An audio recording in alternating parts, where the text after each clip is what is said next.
सियासत में दोस्ती भी स्थायी नहीं होती और बगावत भी अचानक नहीं होती। जब सिस्टम के भीतर का आदमी सिस्टम के खिलाफ खड़ा हो जाए तो समझ लीजिए कहानी अब दिलचस्प होने वाली है। नमस्कार, मेरा नाम है चेष्टा नागर और आप देख रहे हैं द हिंदी टॉप। उत्तर प्रदेश की राजनीति में इस वक्त कुछ ऐसा ही हो रहा है।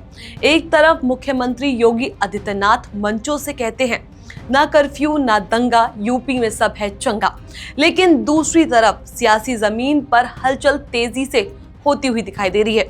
चुनाव से पहले जो सन्नाटा होना चाहिए था वह अब हल्की हल्की आहटें सुनाई दे रही हैं और इस आहट का नाम है अलंकार अग्निहोत्री।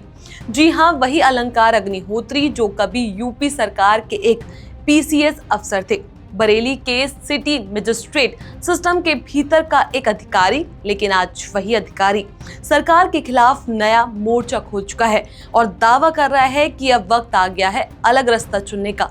कहानी शुरू होती है मथुरा से, बांके बिहारी की नगरी से।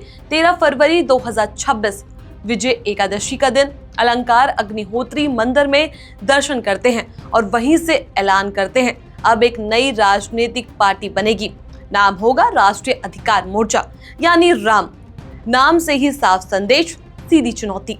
अब सवाल यह है कि एक अफसर जिसकी नौकरी ठीक चल रही थी, जो सिस्टम का हिस्सा था, अचानक राजनीति में क्यों कूद पड़ा। अलंकार अग्निहोत्री का कहना है कि दो मुद्दों ने उन्हें अंदर तक झकझोर दिया। पहला, प्रयागराज के माघ महीने में शंकराचार्य अविमुक्तेश्वर आनंद से जुड़ा विवाद। दूसरा, यूजीसी रेगुलेशन को लेकर बढ़ता विरोध। उनका कहना है कि देश की भावनाओं को नजरअंदाज किया जा रहा है और यही कारण है कि उन्होंने 26 जनवरी को इस्तीफा दे दिया। हालांकि उनका इस्तीफा स्वीकार नहीं हुआ, लेकिन सरकार ने उन्हें सस्पेंड कर दिया। यहीं से कहानी और दिलचस्प हो गई।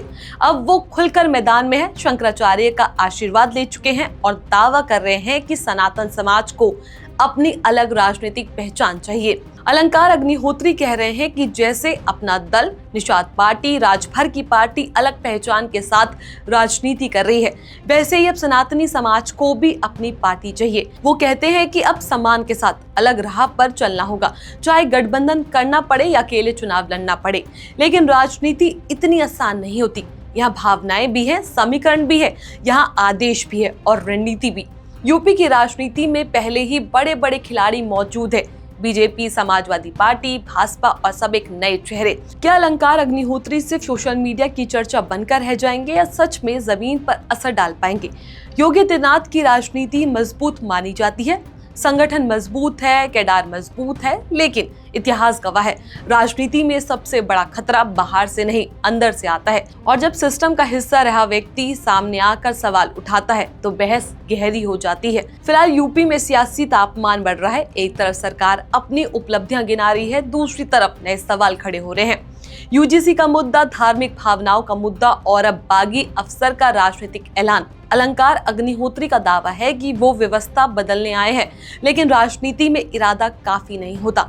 संगठन चाहिए, रणनीति चाहिए, जनता का भरोसा चाहिए। और अब सबसे बड़ा सवाल आपसे, क्या ये बगावत किसी बड़े तूफान की शुरुआत है या फिर ये सियासत की भीड़ में एक और आवाज बनकर रह जाएगी? क्योंकि नौकरी छोड़ना एक फैसला था, लेकिन राजनीति में टिके रहना असली परीक्षा है।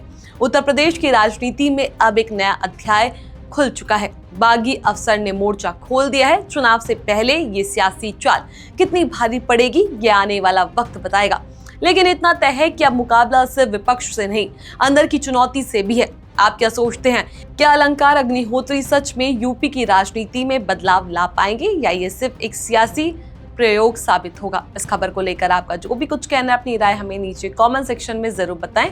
ऐसी और भी वीडियोस के लिए आप हमारे चैनल द हिंदी टॉप को सब्सक्राइब कर लें। इसके अलावा आप हमें एक्स, फेसबुक और इंस्टाग्राम पर भी फॉलो कर सकते हैं।